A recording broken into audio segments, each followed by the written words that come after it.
There was a point in time where I would self-sabotage shit just so I could have a problem, so I could make music about it. I would have been her if people didn't hear me sing beforehand. I would have been in the shadow with some sunglasses on. Like, so I'm like, how can I get people to listen to me? Yo, put them in the dark, feed them, get them high. Shit. Like, shit. Like, what is your Mount Rushmore of R&B artists? Oh, hold up. I just noticed that you put your shades on. That means you about to say some wild shit. She makes great music. She sounds great. But don't tell me that she's not boring. Wait a minute. I'm just a black Socrates teaching philosophy, something that chakras need. Welcome to the Black Privilege Podcast. A big shout out to Brandy Vaughn for sponsoring this week's episode. Brandy is a dedicated realtor with Keller Williams Morristown, serving all of New Jersey in both commercial and residential sales. She's passionate about helping people achieve their goals, whether it's starting a business or becoming a homeowner. When you work with Brandy, you're not just getting a knowledgeable and professional real estate agent, but also a committed ally who's with you every step of the way. If you're looking for a trusted partner in your real estate journey, don't hesitate to reach out to Brandy Vaughn for all your real estate needs. What's up, everybody? This is another episode of the Black Privilege Podcast. We are live on your screen in the Lions Den studio. Shout out to the video guy first and foremost. My brother, Danny. Yep. Was good. I got my brother, Matthew Cole, to the left of me. It might be to the right of you, depending on how you're looking. But we are blessed to be in the presence of a goddess. I would say one of the bright spots in New Jersey, Philly, tri-state area music when it comes to R&B. And that would be Sunnie. She is here. She has graced the studio. Thank you. And we appreciate you all for tuning in. And let's just get right to it, man. Like, let's just get right to it. Matt, thank you for orchestrating this humble experience. The first time I met Sunnie was in Trenton, New Jersey. I had pulled up on Danny, and we went to what's called So Far Sounds. I don't know how, how popular they are right now. But I know at that time it was an opportunity to experience really, really good live music from really good artists that are on the come up. And I went with Danny, and you said, was it the Orchard House you said it was? The Orchid House. Mm-hmm. Orchid House in Trenton, New Jersey that I went to. My boy Jamar, shout out Jamar. He was the host that night, and she performed. And she performed 2 a.m. Got it right. Got it right this time, because I kept saying losing it because it's the chorus, but she performed that song. And there were a few other artists that were fired, but I remember wanting to put on a show, and I remember saying to Danny, I got to get her. So that was my first introduction to you. Tell me about your experience from that night.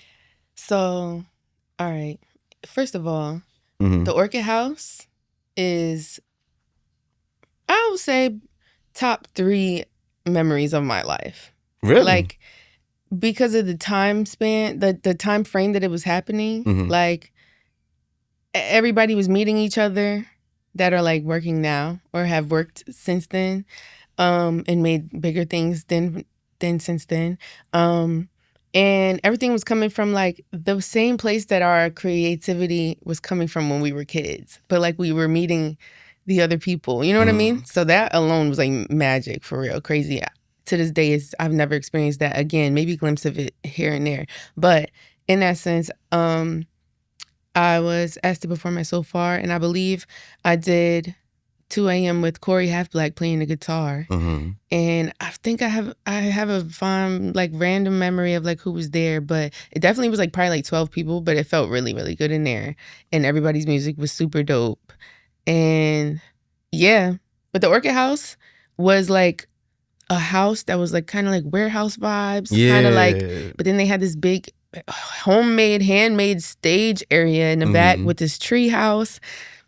Crazy. But we were like young adults, so you could just like do whatever you want, man. It was amazing. That was the best time of my life, for real. Like, and then, you know, when I was out there was when I dropped, because that's when you heard me sing 2 a.m. People out there, and my friend Cuddy originally, he was like, yo, you should make an album. Him, Gio, like, they're like, yo, make an album, like, drop an album. Then I started performing 2 a.m. in Trenton, and everybody's like, drop an album. I'm like, okay. So my first album technically came out during that time when we met, like, ever. And why do you think they pushed so hard for you to drop that album? Was it something that they saw in you, or was it like that you were building momentum with that single? It's just like, why not come out with? To be honest, I've been singing my whole life, and I didn't view it the same. I couldn't look at myself from the outside. So yeah, I would say they believed in me for sure, because it's not that I didn't believe in myself. I just wasn't creating in that sense. Even though I'm like, oh, I want to be a singer, a famous singer one day. But like, they were like, no, make this together, like a project, because they listen to projects. I listened to songs at the time. So it's like, oh, I like this song. I like that song. Oh, these songs are all together? Okay, that's cool with me. Like, obviously, I listen to certain albums, but like, for the most part, like when I found Janae Aiko, that was single. It could have been on a project. I didn't care. I just liked the songs that I liked. Like, you know? But yeah, it was that energy. So I was like, all right, I'll put it together. I just made an album cover and made a project and put it out. I don't even know how I knew how to, like, how I figured out how to do it. But yeah, that's when 2 a.m. Somewhere came from. And you said, you know, you always wanted to sing. So all right, let's go back to Little Sunnie. Like, growing up. All right, first, give the audience a little bit more perspective on your upbringing, where you're from, and then why did you fall in love with music, and then why did you decide that you wanted to sing? And, you know, take us through your journey from you as a child to where you are now.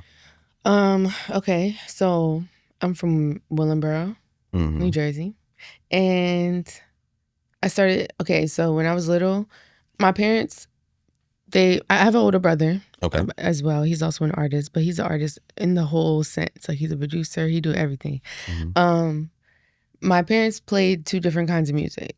They played the same somewhere in the middle, like, you know, the two circles, what's that diagram? Yeah, Venn diagram. Yes, Venn diagram of it. They definitely had some in the center, but like, my dad, from my perspective, you know, if I had to summarize it, my dad's like Mos Def, or like Tribe Called Quest, Erykah Badu, Jill Scott. My mom, Lauryn Hill. My mom is like Kelly Price, Mariah Carey. Mariah Carey, you think Erykah Badu's my number one? Let me tell you. Let me break this down real quick. Mariah Everybody Carey? else put me at Erykah Badu. No offense, because you did too, but not in a bad way. I'm just saying they did that. The incense and stuff, that came from my soul. That didn't come from Erykah Badu. You know what I'm saying? I was a when Glitter came out and nobody cared, I cared. That's I wild. cared. And I watched that movie damn near as much as I watched Drumline. Like, what? Yeah. I'm a huge Drumline I fan. know. We all are. But like, Glitter was my shit, because I'm like, oh my gosh, it was the same feeling I get when I watch Burlesque. And I watch Burlesque before I have big auditions. Really? As a secret. I wasn't expecting to say that. But it is what it is. But like, it gave me the same feeling. But yes, Mariah Carey, what? That's where all my falsetto and my high notes and harmonies on stuff. That's Mariah Carey opening my vocals as a child. Like, you know what I mean? So yeah, Mariah Carey, Kelly Price, Mary J. Blige, you know, everybody else on that side. But yeah, so we got a wide range of music. And then I started singing when I was 3. I walked into my parents' room. And I remember this. I woke up early at like 7 o'clock because we was going to go swimming. I'm a Pisces. And I was hype.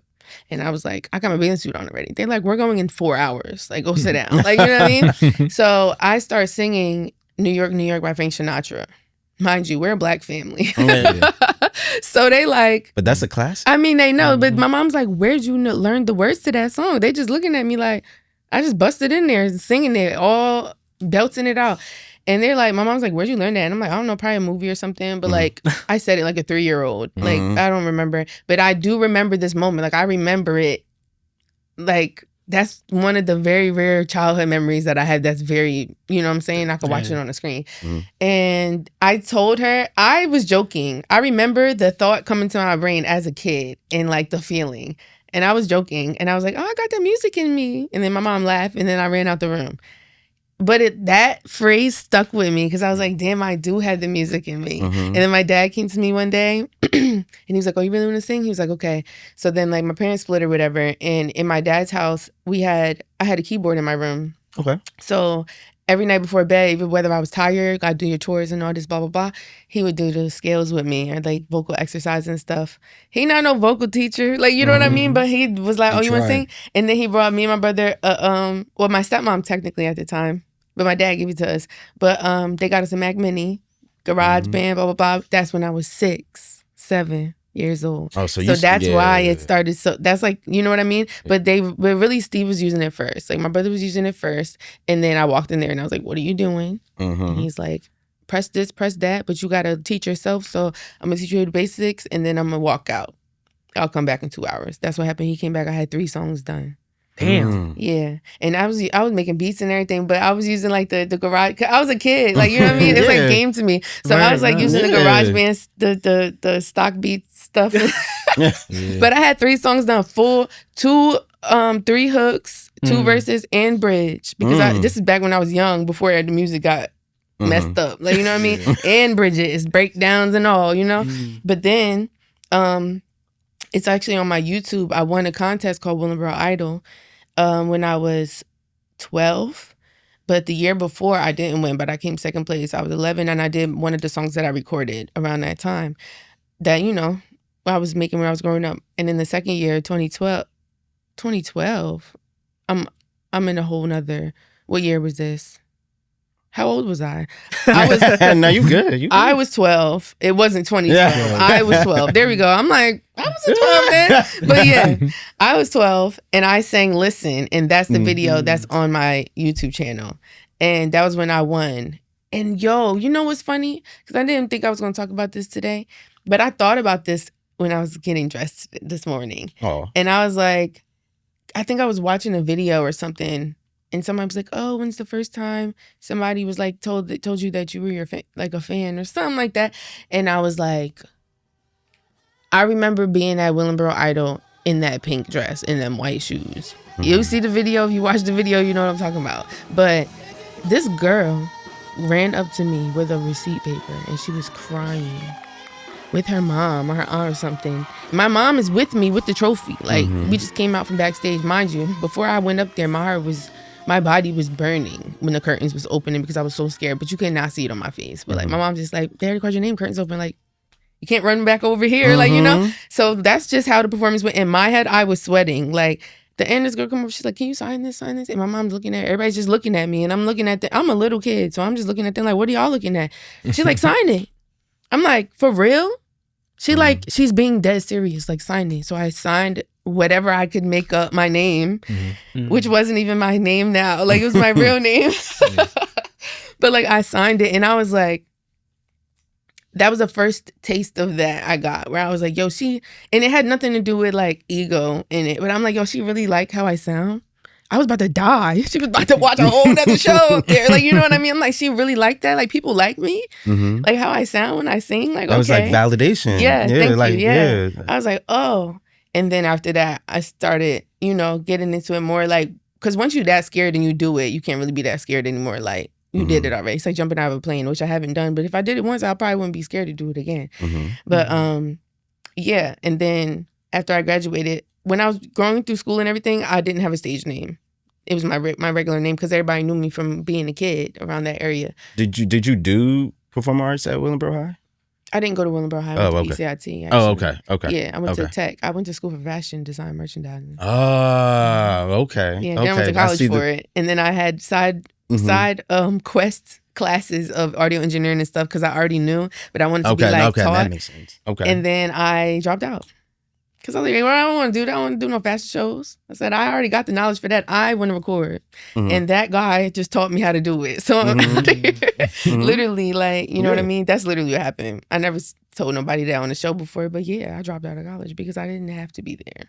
And I learned everything already. But yeah, so then, you know, through middle school and all that stuff, I'm doing talent shows, singing at lunch, you know, like all type of what's it called? The little games, and the, what are they called? Pep rallies. Stuff like that. Like they would be like, say my name. I'm gonna call myself Sunnie right now for those who don't know. They're like, Sunnie Allen. Like, you know what I mean? And I would like come out, and it was just like, that was me. Like, I'm like, oh, all right, this is what's supposed to be going on. All right, cool. Then I graduated, and then, you know, lived life a little bit, whatever, for like a year. That's when me and Rodney met someone else, and my other friend Dante was with us.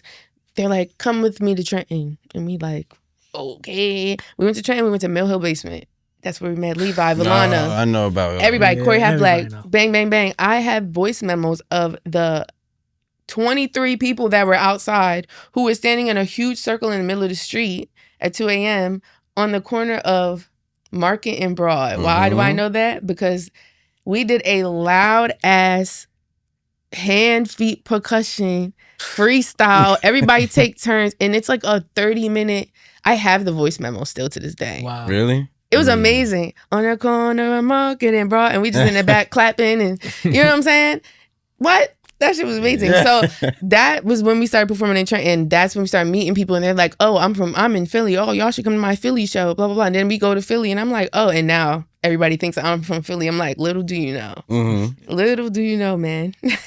But yeah, so that's kind of how I got here without going super deep into anything. That's a beautiful story. I mean, like at that crossroads when you were talking about when you were on the stage and you're like, yo, I went through it.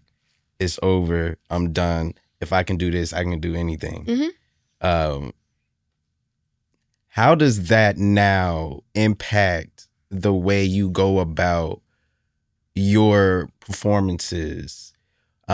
Because I mean, you can tell me. I know there are some spaces where, you know, you're in a larger crowd on a stage, and then there may be a show you do that's a little bit more intimate.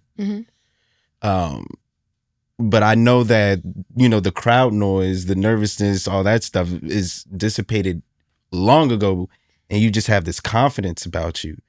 How have you taken that moment and applied it to like how you go about performing now? What is your mindset? What's your process? Okay. I had a lot of answers while you were asking the question.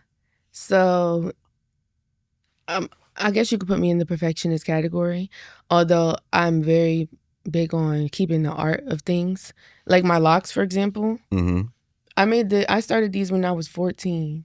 Well, the first one when I was 14, and people were like, what's the meaning? And I'm like, oh, I just did it because I was bored. Like, it looks cool now, and it matches, like, oh, Sunnie with the locks, whatever. Yeah. But, like, I just did it because I was bored. Same thing with these waist beads. I've had on since I was 14 years old. Like, I just did it. They're like, oh, it's so cool. I'm like, when you perform,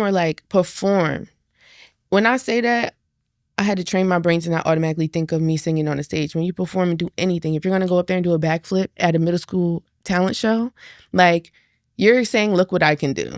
Nothing else really matters at that point. And I think because in this day and age, we aim to try to please, to gain, instead of try to perform, to present, that's the thing that makes you nervous. You know what I'm saying? Like, it's like saying somebody's name that sounds hard. It's like, oh, my name is, I don't know, Cleopatra. You know what I'm saying? Somebody look at you like, hey, your name is Cleo something, right? And it's like, you're not gonna die if you get it wrong. They're just gonna be like, it's this. Like, you know what I'm saying? Like, it's okay. But it's like, if you're presenting something like, you know, oh, taste this cocktail I just made, and they're like, yo, this is really good, except that aftertaste is kind of different. You're not gonna be like, oh, I suck. Never making a drink again. They just said it was good. You just gotta put less bitters in it. Like, you know what I mean? Like, it's cool. I feel like the idea of presenting, you know, to show what you've made or what you created from that childhood creative area that I was talking about earlier, like, it makes it easier. Versus getting in your head is more about like trying to gain something, I think. So I had to literally train myself after it being natural, and then me going into learning stage presence and what's it called? Not media training. What's the other one called? Artist development. I was in artist development for like 3 years. And I was like learning the commercial side of things. And I'm like, okay, I got to mix this with the regular stuff because this is literally too fake for me. Like the Meg Thee Stallion. I'm going to use her as an example. I don't want to use her, but hey, she's just a perfect example. She said never did it, but no, I want you. Honestly, like go into it. Go into it. Like, I mean, we talked about it a little bit beforehand, but go into it. Yeah, like you could just tell when somebody turned into a caricature of themselves. It's different if you do it to present, you know, like physically, like an image of like my hair. Like I like big hair. My hair is huge right now. Like that's cool. But it's like I don't have leaves coming out of my collar. You know what I mean? And it's cool. People could do cool shit like that. But it's like when it starts to be like you don't like me, my flowers that I have on my stage, I used to actually keep them on the foot of my bed. Like I didn't step on them, but they were like lining my bed just for me to always be around my flowers. Like, you know what I'm saying? Like it's real. Whatever it is, if you're going to do it and it's weird, make sure you do that shit all the time without no cameras on. Authenticity. Because thank you. Authenticity. Because when you go on stage, it's so much better. Me, how you guys talk about me taking my shoes off, it's like, if I'm on stage too, and I'm like, yo, I want to sing. If I was at home, what would I be doing this? No matter what my outfit would be, it could be dressed up, dressed down, semi-formal, whatever. I'll probably be in my backyard in the grass. Would I have heels on? No. So if I'm on stage and I'm singing the first song and I'm like, all right, I'm about to take my shoes off. I don't care. My outfit could look weight because I know, the girls know, when you take the heels off, the outfit don't look the same. Like, you know what I mean? It's not giving the same energy, but like sometimes like, fuck that shit. Yeah. Like, real shit, it's not about my outfit. Right. It's about what I'm singing and my setup. And I got leaves and shit everywhere. So I want to prance through the jungle. Like I want to prance through the flowers. You know what I mean? But that's really how I genuinely feel versus me being like, okay, I'm going to be a hippie. And then I'm going to put flowers on my stage. Yeah. And then it's like, no, I really go lay in the grass every morning. Like, that's really what I do in real life. So it's like that, aside from me practicing often because my obsession with making sure I'm good. Like, I'm not really pressed on anything. Yo, the stage could collapse, but as long as, like, I've practiced enough and I don't mess up my notes or, like, I have backups for if the stage collapses and I practiced on the treadmill so I could hold my breath properly to get this last note out, you know what I'm saying? I'm good. So I practice for fun. So in different ways. And I know there was one girl, I forget her name right now, but she said that she sped up her songs while rehearsing to like make the vibrato easier. And I'm like, genius. You know what I'm saying? Like I like weird shit like that. Yeah. So it's like, as long as I'm prepared and I don't have to worry about putting on a costume, then I'm good. And there was a period of time where I was getting lost in that. So the fact that I had to get out of it is the only reason I can answer this question. No, I mean, I feel like what I'm getting out of this is just like, there's one side of Sunnie that's just like, yo, structure, perfectionist. You know, when I go on stage, for me, I want to make sure that execution is on point. And I want to be able to compensate should this or that kind of tailor off a little bit. But then it's also another side of your performance where it sounds like, yo, fuck it. Like, I'm going to do this in my true essence.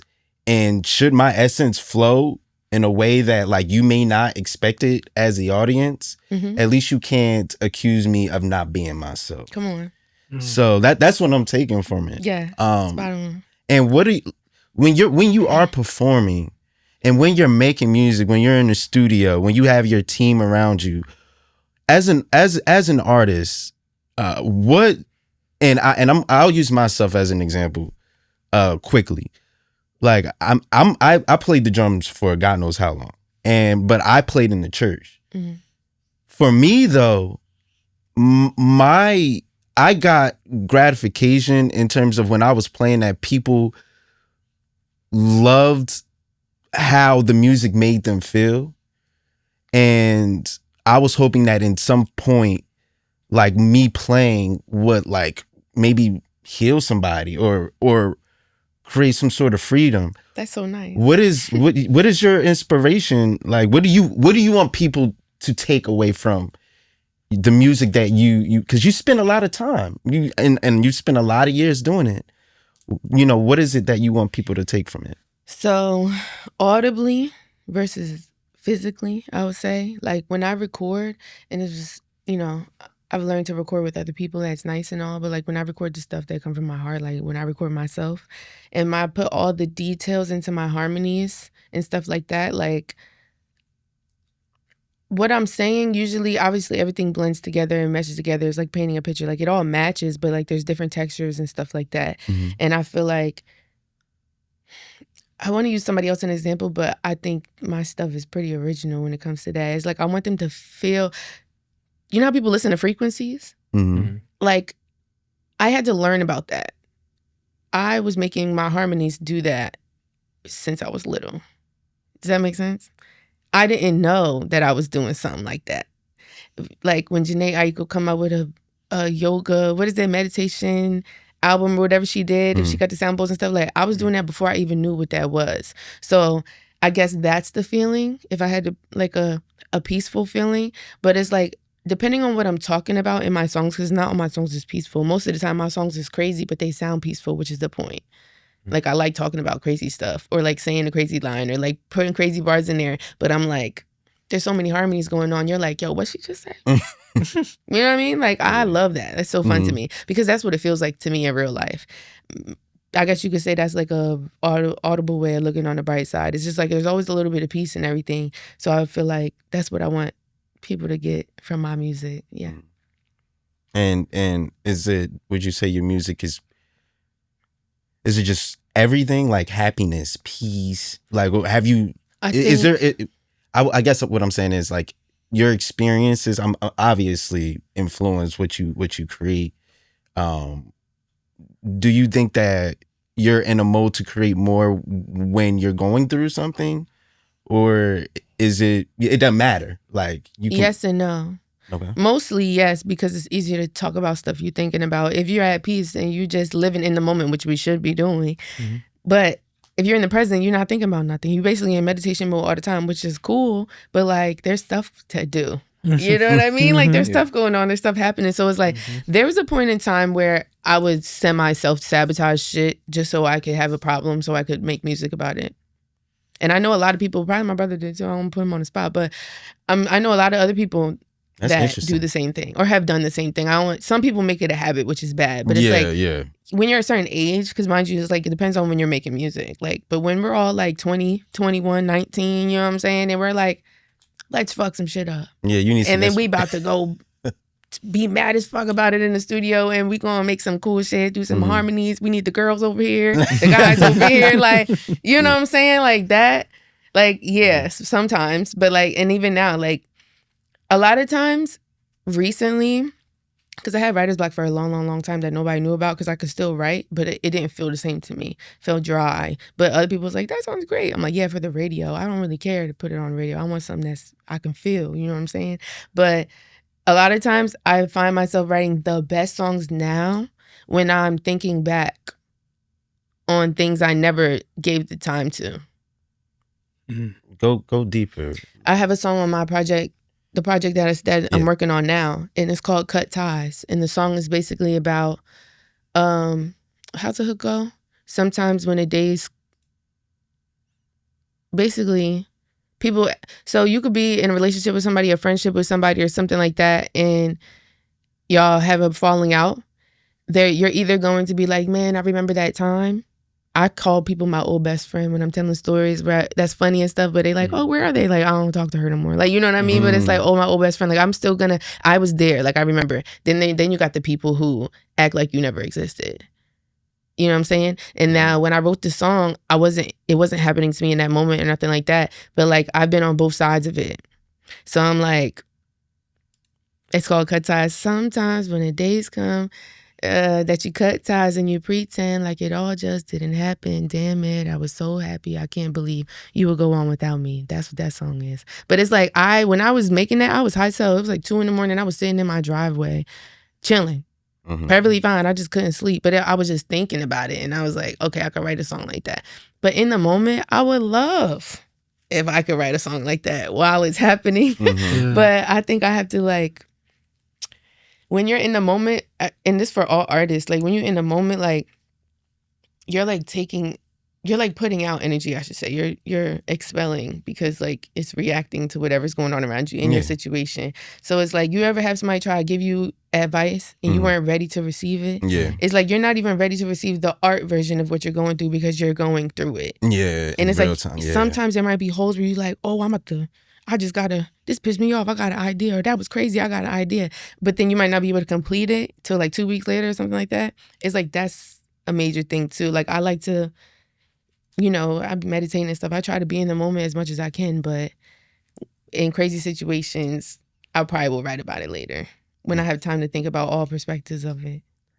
Yeah. That's I want to backtrack for a second because you mentioned that you were lost at a certain time as far as, I don't know if it was your identity or what you wanted to make. When you said you had writer's block, when was that period for you? Yo, I got rid of my writer's block probably like maybe like a year and a half ago, 2 years ago. But I dropped the whole project. Like when I dropped Bloom, that was cool. But I was sitting on that for mad long before I dropped it. That's the thing. Like people don't know when you make it versus when you put it out. You know what I mean? Like, so yeah, I would say probably like a year and a half, 2 years ago. And that was in the middle of me working with my team, like recording my project or a lot of the songs for my project I have now. And before that, I probably had writer's block from then until maybe like 4 years prior, like mad long. But it wasn't like I was lost. It was just like, how can I say this? Without being a weirdo, like I knew this weird shit was gonna happen without knowing exactly what was gonna happen. And I didn't know what to do about that because of my passion for it. Like I knew Diddy was gonna go to jail without knowing Diddy was gonna go to jail. I just was like, something's not right. Like something's not right. So it's like when I'm writing, like, well, who are you writing for? Are you writing for the people who feel like this, blah, blah, blah? I'm like, yo, people don't even know how they feel. That's you know what I'm saying? some real shit. So it's like, I have my own thoughts and I'm not gonna share it with the old people in Florida I was talking about earlier. Like, I'm not about to teach them that gardening is good. I'm gonna just go garden in my beach house. Like, you know what I mean? So that's where I was at, but I wasn't at peace with it, how they would be. Like, I was like, it was bothering me. Like, I was like, I can write, I can make music. I have plenty of music on my laptop and my hard drives, but it's like, put it out. Then when you put it out, you gotta worry about how you're gonna put it out, what songs go together, the rollout, this, that, and the third. I'm like, yo, no. You just want to push it out. I just want to put it out. But it's like, I don't want to throw shit into the trash either. Right. Because now I consider the internet the trash. Before it was not like that. Before it was like an outlet. Now it's like literally a landfill. AI slop. Of shit. Yeah, like like of just different shit. Music, fucking AI art, like all different type of stuff. Like opinions of bots. People on the internet aren't even real people. That's facts. It's like, who am I presenting to? So yeah, when I had writer's block, it was all of that going through my head. And mind you, that stuff still go through my head now, but it's just a little easier for me to, work through it. And what do you think you've like kind of implemented for yourself? Is it just like more of a self-awareness or like a self-discipline, or it's just like, all right, I just refuse to even like let that overtake me now. Like I've reached a point where I don't give a. Is it like I don't give a fuckness? Even I know that's not a word. But. I never gave a fuck, but I never really gave a fuck. But that's real. I like learning. Knowing whether you should put your hand in the fire if it's going to burn or not. Versus doing it anyway. That's like your choice. You know what I mean? Yeah, that's true. It's like, what if that's how you can find out whether you have superpowers? What if that shit don't burn me? Like, you know what I'm saying? Like, what if? We will never know unless I put my shit in the fire. Like, So now, currently, like within the past few months in conversations that I've had with people recently, because I'm learning that community and conversation is good. Don't isolate. But I was actually about to ask, that was going to be my next question about how to go outside and call people. But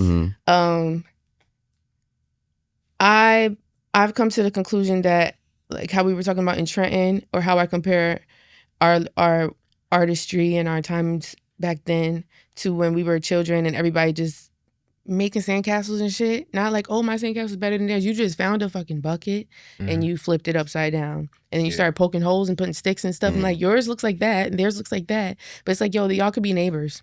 You know what I'm saying? Like, whatever. But that feeling of just like, whatever, I'm just making this because it's here. You ever just waiting for something and you start doodling on the receipt at the restaurant? Because they left you the pen? It's just like, keep doing that. We stop the things that, like, I don't listen to the music that's out now for the most part unless I have to, because people are going to ask me to sing it. But aside from that, I listen to what I want to listen to, or Mariah Carey, or my 2012 Majestic Casual YouTube playlist from back when everything was underground and awesome before The Weeknd got discovered, Trilogy. You know what I'm saying? I listen to the stuff that made me make cool shit, because once I started listening to the stuff that was made after that, or no offense, I'm just using The Weeknd as an example because it's not the same. When The Weeknd switched, I couldn't listen to him anymore because I'm not inspired by that. I'm inspired by this version of you. Is it a bad version of you? I don't care. I like that version better. Let's go for the drugs. Like, you know what I'm saying? Like, that was a old A$AP Rocky. Like, I like that shit. And people would look at me and not think I listened to that. But it's like, how do you think I come up with these harmonies? Listening to other singers? Absolutely not. Yeah, like, you know what I mean? Like, I mix together the little techniques or whatever. But I listen to a lot of stuff. I got a Kanye bear on me with the sunflower as the other eye. Like, you know what I mean? You want to see it? fire. No, that's fire. But like, That's I love fire. Kanye. That man is insane. But I wouldn't that say nigga is insane. wrong. Everything that Kanye said, more or less, Here we go. kind of came true. Like, he kind of said a lot of things. People looked at him crazy, Yes. and now we like kind of seeing what he was talking about. Right. I knew what he was Epstein files, talking. all that stuff. You know, like, I don't want to say he was this trying to on here. warn us. He We're was gonna trying talk about some of that after, okay? Because they're gonna judge the fuck out of me. But just know, some of us know what he's talking about the minute he says it, but we also know they're not gonna get that, bro. You fucked up. Like, you know what I mean? Like, I would have It's been behind the camera, delivery, like, tisk, tisk, tisk, and shut the fuck up next time. Like, say it to us. Like, you can't put the game out just so publicly. I mean, you can, but yeah, but like the way you have to talk to the masses as Kanye West, yeah, exactly. and versus, like, you know what I mean? Yeah. Like, you gotta you're like Kanye. You can't. Yeah. just- you can't. Well, you can. That's the but point. that's why he did it the way he did it, because Exactly. he's like, fuck it, I'm Kanye. Right. Like, I'm gonna just say it. You Like, know, at the end of the day, what happened? Nothing. I mean, everything, but like, he's still Kanye performing on a globe. Right? You know, anybody stop him? No. And I'm so And it was amazing. Yes. I'm so glad that you. I'm so glad you said that, because Ye has the platform. He's had over damn near 2 decades of a reputation of being a musical genius. Like, he was in a position to be able to see a quote unquote downfall, and like what was it yesterday? He just had like one of the greatest concerts that people have marked insane. So, and I'm asking, this might be an uncomfortable conversation. I'm going somewhere with this, but how do you maneuver as an artist who is still building to get to where you want to go with having to worry about the other ancillary shit that come with it? Yes. So, okay, couple things. Number one, before I forget, I want to say, you believe in energy. Yes. We all know energy is real. It's everlasting. It's always changing. It's just migrating here, there, whatever, right? You even down to an idea, or a surprise, or good news, or whatever. Telling other people, saying it on the internet, whatever. Some things you just keep to completely to yourself. Like, sometimes I don't even want to tell my mom something, because what if she'd be like, "Well, be careful, because what if?" And I'm like, "You're ruining it. Yeah, it's ruined yeah. now." Like, you know what I mean? Like, so you gotta be very careful. right. So I will say, how can I break this down easily? I will say, like, somebody like Kanye, just quick perspective version of it real quick. Somebody like Kanye, you worked to work for yourself, to work for someone else, to work for yourself, so that you can say whatever you want. You work for the other people. You're saying whatever you want, and now everybody thinks you're crazy, because that's what happens when you're not supposed to. When you say something you're not supposed to say, but you're still doing whatever you want. And you're getting a message across to people like me that you can do whatever you want. Make it make sense. You got to make sense, and then you can do whatever you want. But the energy of whoever is mad that he's doing whatever he wants is enough to make me not want to do it like that. So why would I work for somebody, work for myself so hard all my life, because I ain't famous yet, which has been my whole life, to work for somebody else to be able to do whatever I want? I'm like, yo, I'll like have the glitter on and the hair and everything, be on stage with the flowers and everything, and like, you know what'd be dope? I'm gonna just make a scenario so that you can see how I'm seeing it in my head. Imagine I'm on stage, right? Hair like this, I got some glittery shit on, jumpsuit, whatever. And I get up there and I sing my first song, and then I look at the crowd and I'm like, you know what? Fuck this. And I take my shoe off and I throw it at this glass window and I break it, and then like Drake comes out. I just said that because like you wouldn't expect me and my hair and my glitter to take my shoe off and throw it. Tina Turner kick her shoes off. I'm talking about like, yo, you know what? Fuck this shit. And I throw it. Like it's just completely like we just didn't know that was gonna happen. Yeah. I love that. That's fun. It's way better. And once you already are like that, without it being like a gimmick, then you could literally say whatever you want and do whatever you want as long as it makes sense. And if it makes sense, most likely you won't be all right. I got you. So, yeah, I mean, as an artist, like, even coming on this podcast, I could have came on here and been somebody else.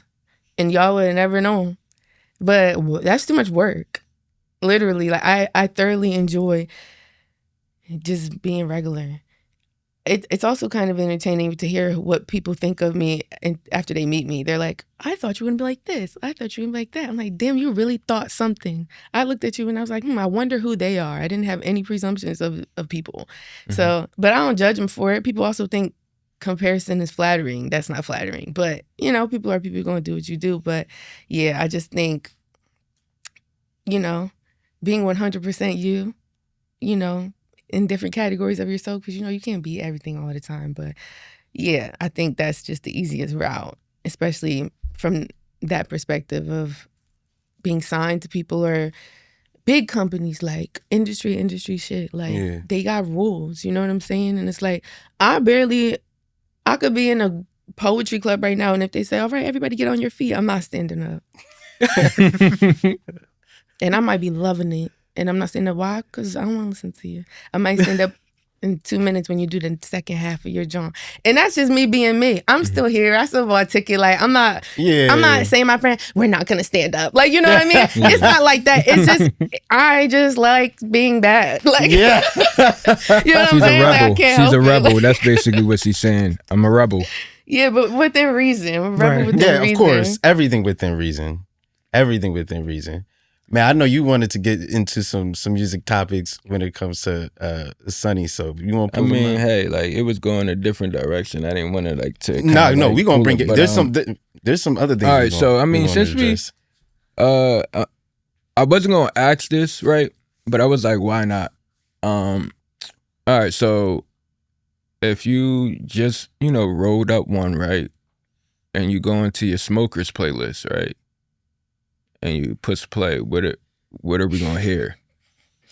I don't have a smokers playlist, but I can give you some songs or some artists. Yeah, give us some artists, yeah. No particular order. Rex Life Raj, Father Figure 3. Okay.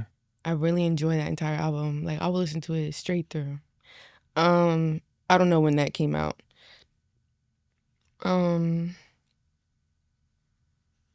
Hold on, give me a second. Take your time. You knew this was coming. Yeah. I still listen to Tiana Taylor's albums. Okay, so which one in particular? The last one or the first one? The first one's better than the last one, but the last one is way more, in my opinion, I don't want to say I know, allegedly. I know why she didn't like the first one. Number one, you could hear her clearing her throat and shit. I don't know why Kanye dropped that version of the whole album. Like, he must have uploaded the wrong mix or some shit for the whole album. But she sounds amazing, but I can tell, and I know she could tell, and I remember she was mad, and I'm just guessing that's why. Or they didn't the finalized shit wasn't agreed on. So her energy about it made me be like, damn, I kind of like that album. That's how people feel about shit I don't like about my own music, you know? But the other one with Kehlani and all the features and everything, and Bear With Me and all that, like, that one's great. Like, more upgraded, you know? But I personally enjoy the first album better. Agreed. I like Moses Sumney. It's only one, I think it's Gray, his album Gray. And jazz. Okay. Like Ella Fitzgerald, Etta James. Al Coltrane. Yeah, yeah. Old shit. Or like show, yeah, of course. Or like Showtime me, like how I said, burlesque. Yeah. Like those, like Marilyn Monroe singing Diamonds Are Girls Before Like I'd be listening to that shit like it came out yesterday. Or yeah. All right. Being that we had Karma come on, right? I wanted to ask the same kind of question. Will we ever get a collab? A collab with who? Karma? With me? Yeah. And her? Yeah. We'd be trying to do that so long. Yeah, I think it's know. going to happen. Like, we're not opposed to it. We just live really far. And we be both busy. But yes, absolutely. I can almost guarantee that. Yeah. Okay. Yeah. Nah, that's love. That would be so dope. Yeah, nah. I just even hit her up about me coming here. She'll be like, okay. What is your Mount Rushmore of R&B artists? And you can make a male and female list. Yeah. Mount Rushmore of R&B. My handy dandy Nope. notepad. My nice little clipboard here. Let's see. Mount Rushmore is how many? 4. Okay, what's my time frame? Like the past 2 years? I think it can. 2020 to now? I think it'd be everlasting. It could be all ever? time. All time. I think all Thank time. God. Yeah. I mean, that's a whole separate Okay, conversation because yeah. R&B is very specific. Does that count as neo soul or no? R&B. I think so. I feel like neo soul definitely should count. Can we agree that this person is pop and not R&B? Michael Jackson? Yeah. Yeah. Yes, I'll say the same thing He's the about king of pop. Yeah.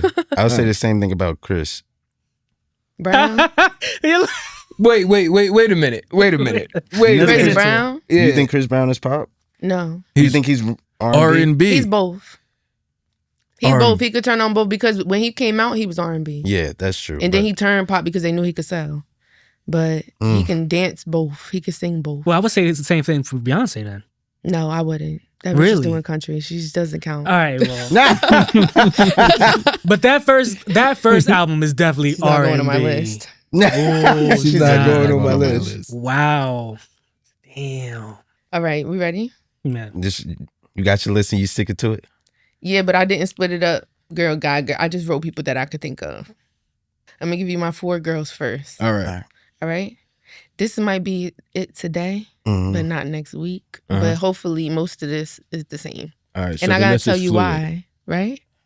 Yeah, you can definitely do so that. I got Jill Scott because Okay. I had Lauryn Hill first. And Lauryn Hill is the person I resonate the most with out of Lauryn Hill, Jill Scott, and Erykah Badu. Even though people think I'm Erykah Badu. Lauryn Hill, I'm in her brain. Like, I don't give a fuck either girl. But you just give her Erykah Badu vibe. Yeah. I mean, I love Erykah. Don't get it messed up. Like, yeah, I feel she a Pisces too. We the same. Oh. We connected. Like, you y'all know what I'm heartbreakers. Well, I don't know about all that. Oh, hold up. I just noticed that you put your shades on. That means you about to say some wild shit. But yeah, so I resonate with just, obviously Erykah's still in the same mindset, whatever, but Lauryn just be like cursing niggas out in her songs, like in her album. I should say her one album, but it's all the album we need, and that is like amazing to me. I said that's the only. Yo, can we pause for a second? Does she need to come out with another album? No, she's good for the rest of her life.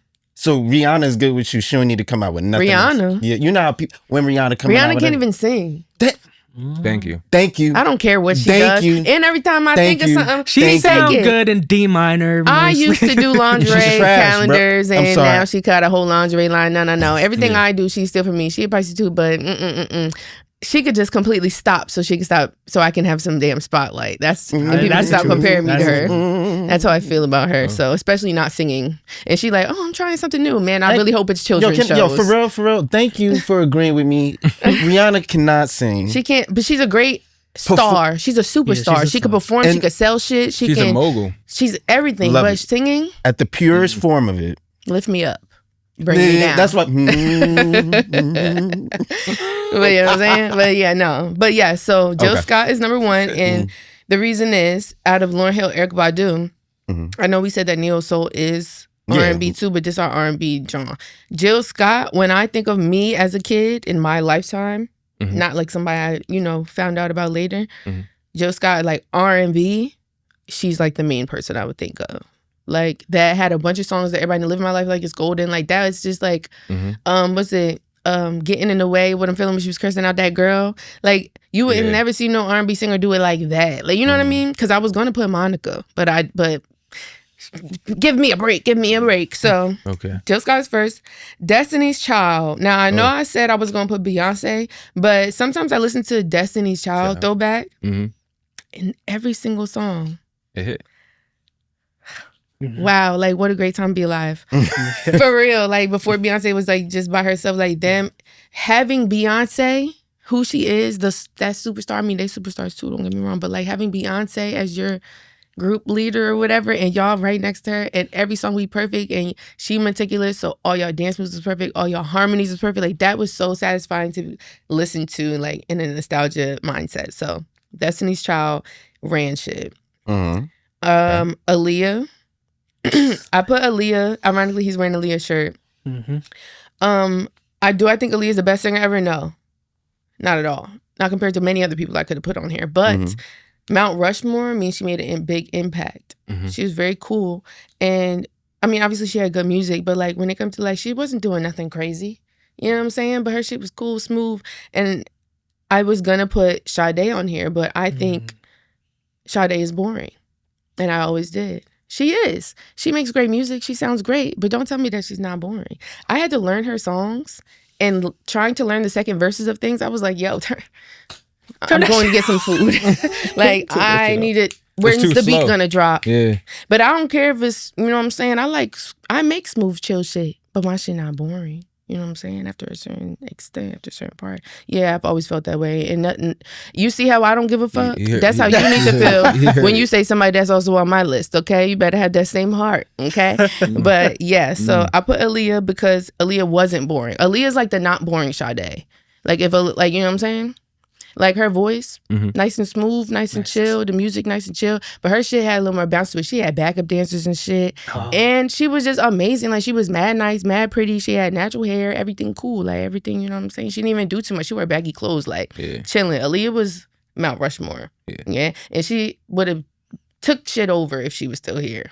So do you think there would be a Beyonce if Aaliyah was still like? Do you think she would be as big or as who? You think Beyonce against Aaliyah?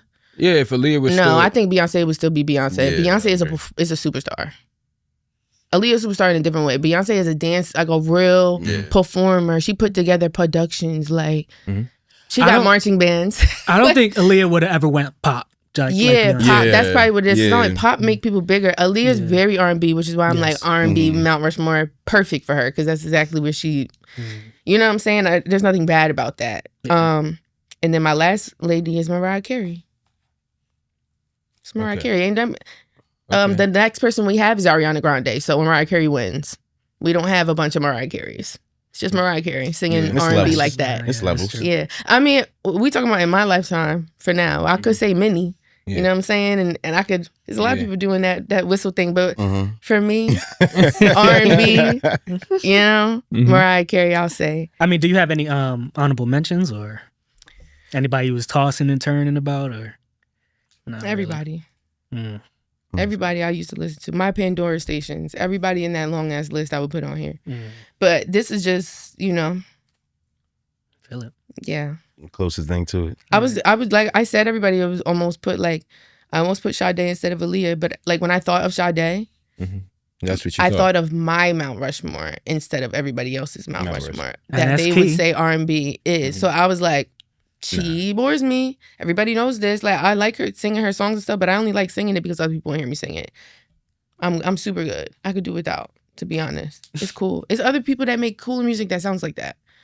And I think that is like detrimental, like the internet and like people's being so opinionated, open, and forcing people to agree with them is like, that's why everything sucks. Because nobody will say, that's not, I like this better. Hey, look at this. And then somebody be like, oh, I'll go look with you. Oh, that's cool. Let's tell everybody about this. It's like, they're so scared to do that. It's like, yo, Sade bores the fuck out of me. I don't give a fuck. I'm bored. But she's cool. She's great. She's Sade, like, what? One of a kind. But like, nah. So Aaliyah's way more entertaining. I could relate way more to her.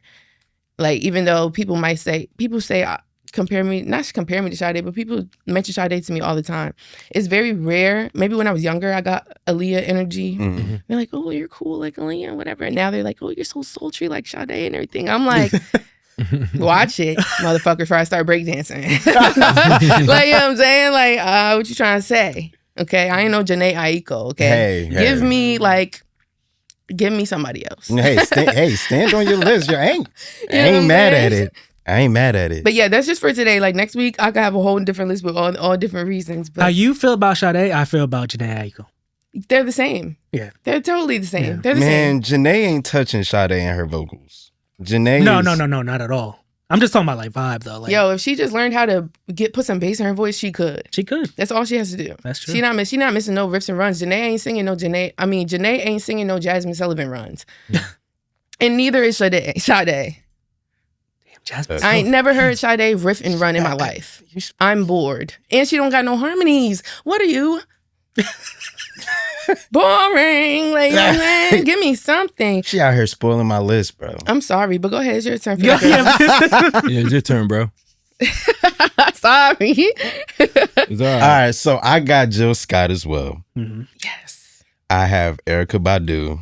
I love her.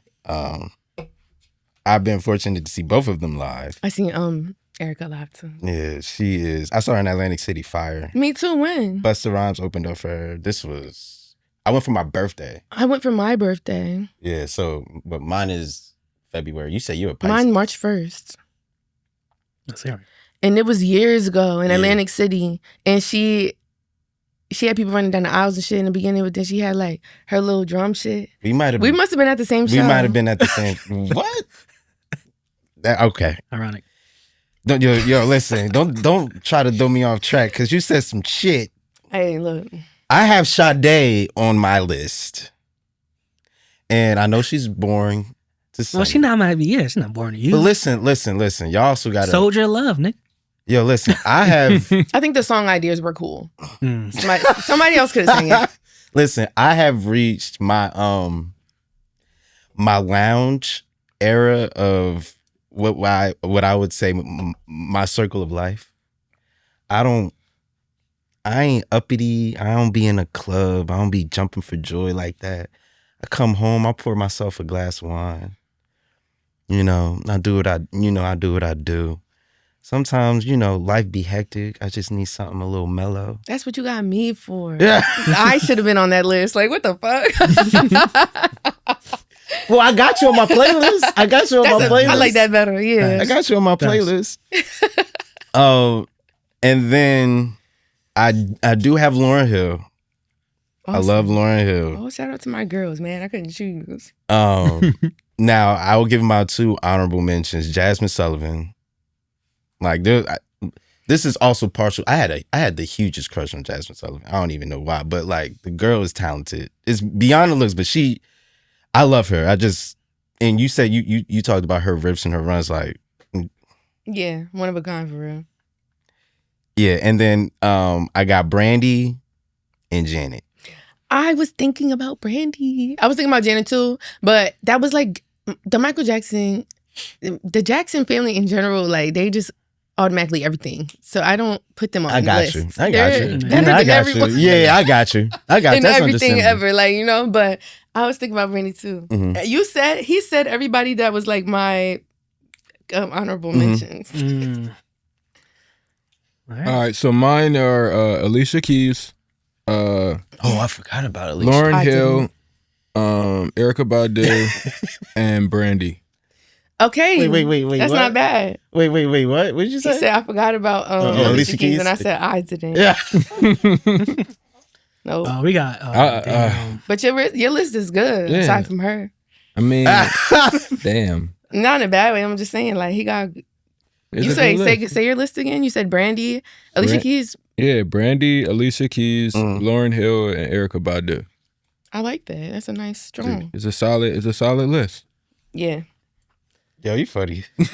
She said, I didn't forget. I didn't. I mean, she's one of the first people pop in my head that I was like, all right, we're going to put that in that we're pile. We're going to move on? Who's left? Who's left? Oh, my God.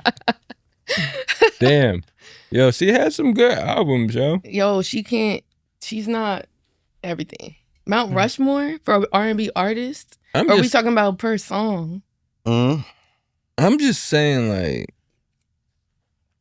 let me show you this that's video. That's just something I listen to a lot. I guess that's what I will say live, not good. And that is not like, good. you gotta do something. Oh, she's not good live? Because I don't know if she's trying to balance like playing the piano and I don't want to singing. tell him it's gonna like fuck it up. Man, you don't have to change the answer. No. He never seen we just her talked sing about live. this. We just talked about this. Right. You gotta say Yeah. No, I'm not changing my answer. I'm he just said trying he to loved Alicia Keys and I think Shia. Yo, you don't know my name, yo. I love that song. Right. You don't know. Okay. All right, go and ahead, she Danny. start with the highest note she could hit. That's crazy. Screaming. There's no build at all. Anyway. Oh Lord. But I love her songs though. Anyway, so we agree Aaliyah has to be on Mount Rushmore. Mm-hmm. When I think about Aaliyah, I'm transported to my childhood. She was my childhood. Literally. I still get chills listening to her music. As evidenced by the jersey you wear. Yeah, exactly. So there's certain. I only wear like these graphic tees for two people: Selena. Oh, I got one at that's home. what's up. And Aaliyah. So she has to make it. And I was heartbroken when she passed. Beyonce, I gotta put it there, man. I gotta put it there because I think about Destiny's Child when I think about R&B Beyonce. Well, why don't you just? But you gotta put Destiny's Child. That's not Beyonce. That group was three girls. Her first album is still so R&B and so good that I still think it makes an impact to where obviously everything else got real popified, but that era was hers, you saying? Yes. Okay. Very much. So even a country album, you like that? No. I'm not saying You're talking about back then, like old Beyonce, like young Beyonce. Okay. Coming like out. how you all talk about like Upgrade You. You talking about like Me, Myself, and I? Yeah, like, Me, Myself, and I. Yes. Okay, All right. Her first album, Dangerously in Love, which also that single. That single is definitely close to that was Danny Jam right there. That is my shit. You understand me? That ass.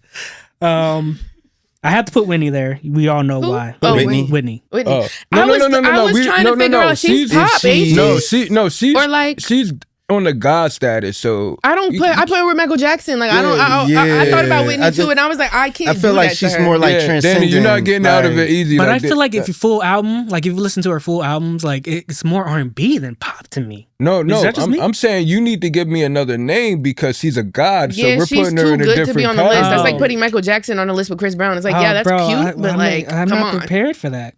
So you did you watch the last episode? Wait. No. So is Chris Brown our generation's GOAT? Matt, let's get back to let's get back on topic. I can't. Think about it. Just think about it. We had a whole just think about it. Just think about Jackson and Chris Brown. Really? No, we're gonna let. I must have missed that. We're gonna let Danny finish. Oh, we'll talk. I have Lauryn Hill. Okay. For obvious reasons again. And yes, it's a classic. No matter if it's just her only album, it's a classic. I don't want to hear no debates. Agreed. I hear people debating that. I'm like, dude, it don't matter. I just be like, it don't matter. Shut the fuck up. And it's better that she got one album, Can't Nobody Deny, than 3 albums, and they're like, well, that first one was the best one. Right, Everything else sucks. And everybody fails to actually realize she's a part of the Fugees. Like, right. And her Unplugged, and she did have Unplugged, but she's fired. But can we say that we wouldn't, like, appreciate like a song if she, decided to do a single or something? Like, I've heard her songs, some of her songs that are outside of her album, aside from the popular singles, and they're really, really cool. They're really, really good. But like one of them, I can't remember the name of it right now. If I could find it after the pod is over, but like one of them, it's like not for the people. It's for people who like music and art. Yeah, you ever perform in front of a room full of artists that's 100 people, but they're all artists, versus performing in front of 100 people who just work and will buy your music. Casual listeners, that's different. Her other music is like too. People this day and age would have got it instead of the people back then, unless they was already tuned in. Type shit. Yeah. She was ahead of her time. Thank you. Yes. Yeah. So if anything, she's too good to do that. So maybe we can digest it now. Maybe absolutely. Yeah, but back when she was like dropping shit, like they wasn't ready. They weren't ready for it. Yeah. Danny, you got any honorable mentions, my nigga? Wait, did he give us all 4? Whitney don't count. Whitney don't count, so I gotta. I was about to say, can you replace Whitney? If you had to pull my leg, Matt, go pull his leg. So you know what I'm saying? I definitely would put Monica over Brandy. Okay. Ooh, okay. Because I was gonna pick Monica. That's a hot. Yeah. That's a hot. That might be a hot take. Is it a hot? But they did their verses. Then they did the verses together. Yeah, and I definitely enjoyed Monica's part. But that's just cracking it. up. I fuck with Brandy. Don't get me wrong. I fuck with I'm gonna say Brandy. Brandy great, but when it comes to like catchy shit, like Brandy, you gotta know how to sing her shit. Versus like Monica can sing and she'll throw her little runs and shit. But like we can all go, here we are, little veins. Like, you know what I'm saying? Like it's a everybody loved it. So yeah, I feel you with that. It's like, And honorable mention, like I think people would put her pop, but I think Shaka Khan too as well. Yeah. okay. I wouldn't put R&B, but I know, but it's. But that's fair. It's close. It's close. It's close. So nobody like Mary J. Blige? Like what? I love Mary J. Blige, but also she can't sing. She can't sing. But she the only Mary. I know. She the only one like that. She can't sing. She can't sing. I've seen her live, and trust me, it ain't. That's the only person that can't sing that actually hurts my feelings. I know, because her music is. Because I love her Mary. music That's our aunt. That's all of our aunts. That's cookout music. For real. Exactly. Nah, for like, real. Literally. Yeah. We still love you, Mary. We still love you. Come on. All right, so we got one more round of Mount Rushmores. We gonna put you on the spot first. We gonna do reverse order. Okay. We're gonna do reverse order this time. damn. We're gonna start off with Danny. That's crazy. That's crazy. Yeah, that's You ain't crazy, see that. All right. So I have Usher. Mm-hmm. I don't think it needs to be explained why. Mm-hmm. Usher is that guy. Yes. I tell you who I don't fucking have. Oh boy. Who don't you fucking have? I don't have fucking Chris Brown on my shit. You understand I'm me? crying. You understand me? Yo. So that being said, So Sunny. All right. But we can talk about this off air, but the last episode we had a huge debate about Michael Jackson and Chris Brown. Mm-hmm. I am, and me and Danny are super pro Michael Jackson, like greatest of all time. And we did a comparison with Chris Brown, in which Matt was a proponent for. He said like Chris Brown is, I don't know if he said he was better. you said he was better overall, which is crazy. Dad. Better overall in what? If you think talent wise, no. I'm saying talent wise. I'm saying talent wise. I'm saying acting. I'm saying singing. You think who's better? Dancing. Chris Brown. He has a better like. When it comes to the acting portion, what does Michael Jackson have? What has he done other than the art? That nigga made Thriller. He didn't need movies. That nigga made his own films. No, but I used to have 20, 30 minute music videos. Yes, all of them. It's black, it's white. Like that's all Michael Jackson making shit up in his head. He don't need productions and movies and theaters and shit. That nigga is the that is theater. He is the He didn't film. need it. Chris Brown needs it. He don't. Like Chris Brown got shot and died in the movie. Michael Jackson, last movie that he actually decided to do was This Is It, where he was talking about all the shit and all the movies he made in his free fucking time. In case you didn't know, Captain this was Stomp EO. the Yard. You know what I'm saying? What? He said, what movies did he make? I'm sorry, Thriller don't exist. That's not a movie. It's just a music video. Just a music video. Yeah, Let's tell that to all the millions of people that's making But AI. I'm saying, I'm talking about like an actual like Smooth cinema. Criminal. Like Smooth Criminal was the whole movie. Yo, he had. I'm not talking about music videos. I'm talking about an actual movie. All right, that's all I was saying. But what does that even and matter? I'm not saying Chris Brown is better. I was just trying to say that if it's our generation, I feel like he's our generation's GOAT, right? That's so sweet of you. Like that's so But nice. who of else you. would you put in? Who would you put in there? If not Chris Brown. I hate that we're going. This generation is not led by anybody. Everybody's fucking retarded.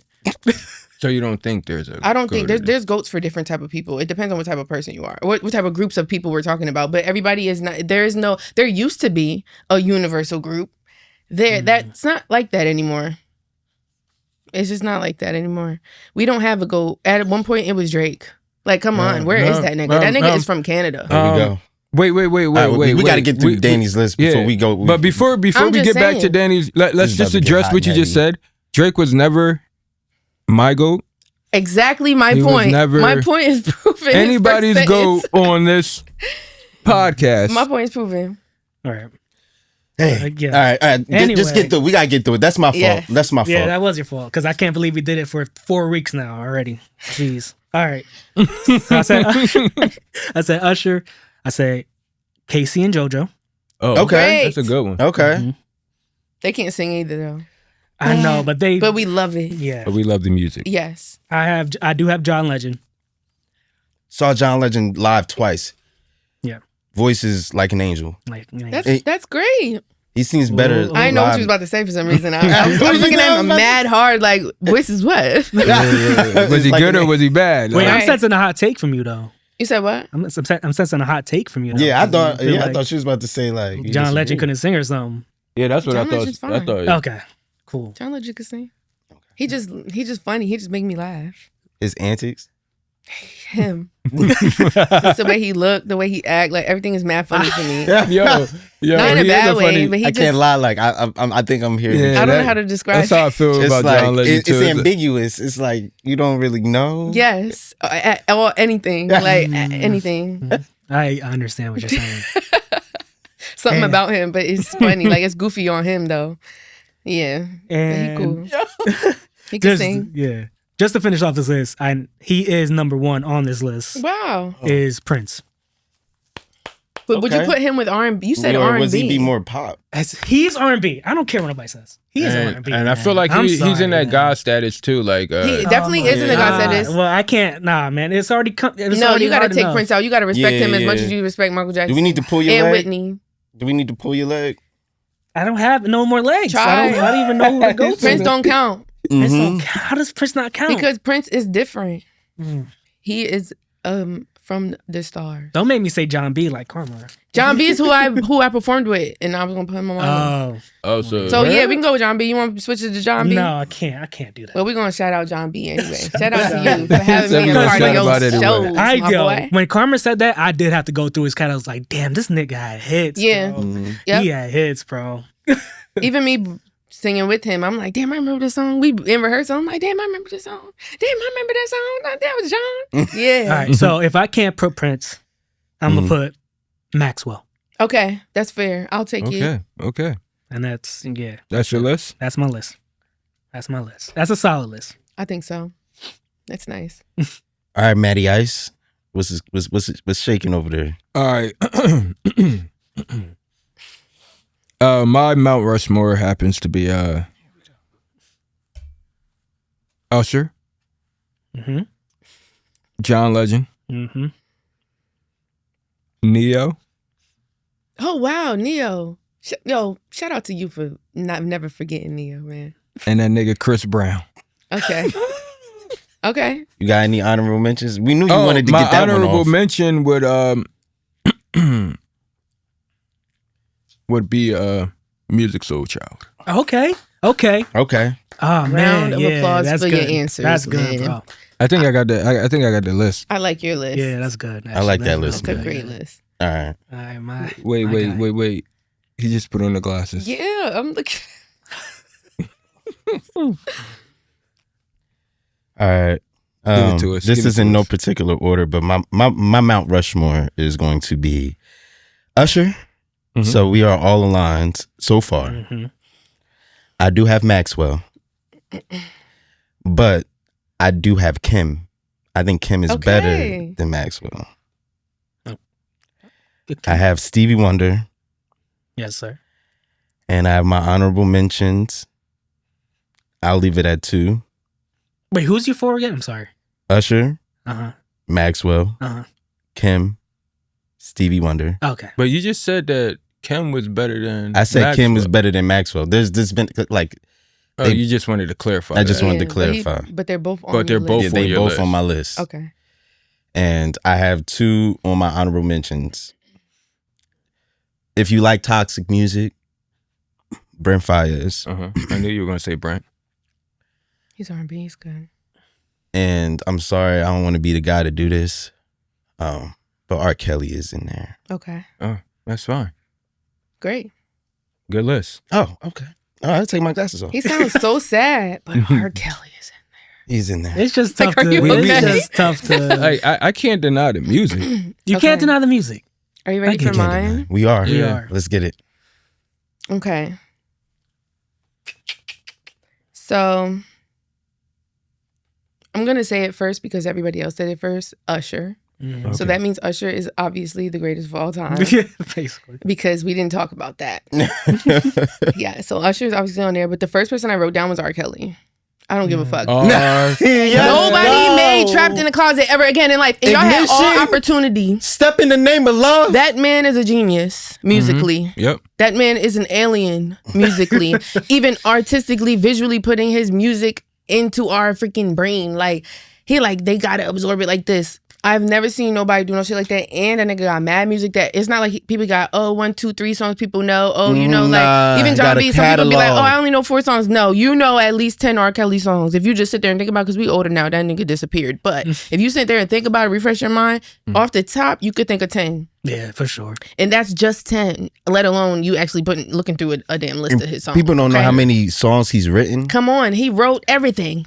For a certain amount of up to a certain point, he wrote everything. Anyway, R. Kelly's my number 1. That's my reason why. Nothing more, nothing less. We talking about R&B here and only. And they did write most of Aaliyah's first album. You know what I'm saying? And she's on my girl list. So clearly somebody was doing something wrong. Yeah. And somebody was doing something wrong too.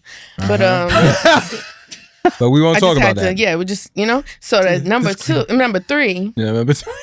Yo, this is wild, bro. I have Stevie Wonder. Okay. Okay. Because you're absolutely right. When you said it earlier, I put him as a slash, but now that I could have 2 people for the things, Stevie Wonder's on there. Because come on, he is his own thing as well. He's definitely God status with it too. But he's also somebody. So, let me cut you there. You got to wait. Let me finish first. Got to give somebody before. No, I don't. Let me tell you why. Because I didn't give my reasoning. He's a god. He's a god. Can I have the floor? All right. Thank you.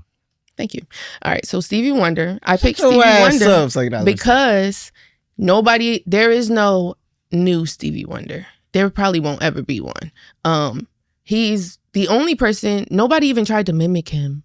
Like, not to be that person, but like, not to be that person, literally, like, please don't take, everybody watching don't take offense to this, but like, you think of like Chloe Bailey, like she came out and then she worked with Beyonce, and then now every time you hear her sing, you're kind of like, I can hear them riff and runs, you sound like you trying to sing like Beyonce. It's just even if she's not, it's just, that's what it is, you know what I'm saying? But Stevie Wonder, there is no other one. I don't think there could be another one. Even people comparing the vocals of like The Weeknd or, let's say Weeknd to like, because he do kind of sound like Michael Jackson a little bit. His vibrato goes at a certain rate that just, you know what I'm saying? Something similar. I haven't heard nobody else sing like Stevie Wonder that wasn't trying to mimic him.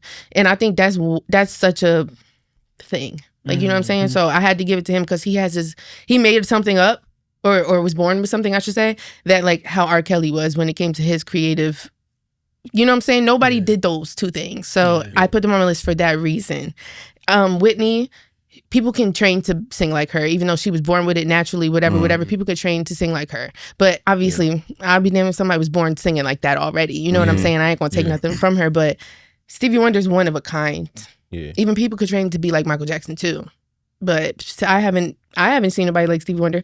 And then my last person, Musiq Soulchild, because he's the face to R&B of my childhood, my whole life. Like every time you think R&B, what do we up? Dum dum dum dum dum dum.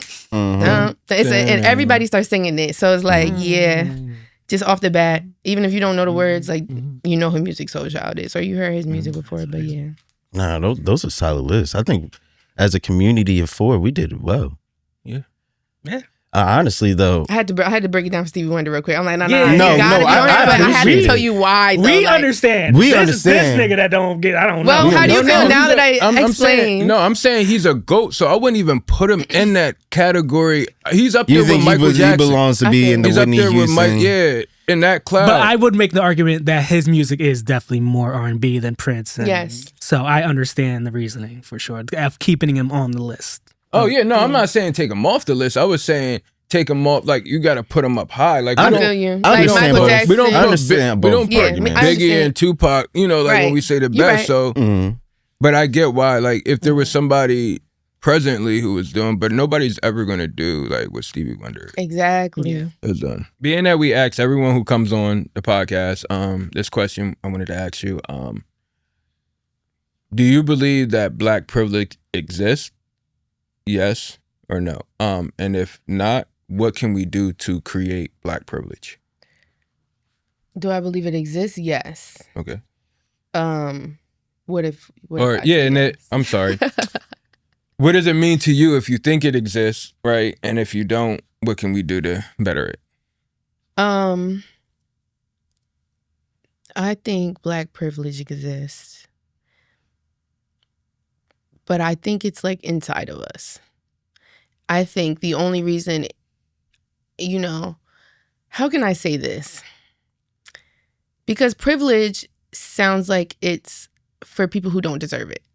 Like it's like, oh, well, you can come sit at the VIP table. We were born, we are the VIP table.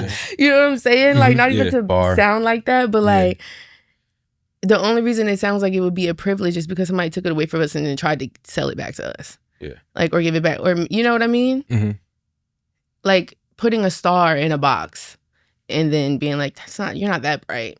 You know what I mean? Yeah. It's like, then you come out and they're like, wow, look at that star. Well, this is the special star we got to show everybody. They've been shining. Yeah. So I guess in that sense, I'll say that. On the other side of things, we make everything cool, like naturally. Like we don't got to do nothing. And I'm not talking about like in social media type cool. Uh-huh. I'm just saying just the way we wake up in the morning, like the way we just are, our food, the way we talk, the way we walk, the energy we bring. Mm-hmm. I've heard more stories of like, let's be nice and say other race children finding Black women when they're lost. Mm-hmm. I ain't never heard of no Black kid look for no white lady when they were lost. Let's just say that we have magic inside of us. Like, you know what I'm saying? That everybody can feel, even if they're not one of us. And I feel like that is a privilege, but more on their end because like we are the magic. Like, you know what I'm saying? But yeah, that's just how I view that. I don't know if they answer. So like a privilege to know us. Like, yeah. And to be associated with us. Mm-hmm. This is my answer that without including any of the bad things that happened. I'm talking about overall. Mm-hmm. You know what I'm saying? Yeah. Like, yeah. Other than that, if I'm talking about today's day and age, privilege, I don't know. I feel iffy about that only because I don't want people to confuse privilege with like fetishes. Like people who like, oh, Black woman with big hair, blah, blah, blah. Oh my God. And it's like, you don't even you just care that I'm Black. Mm-hmm.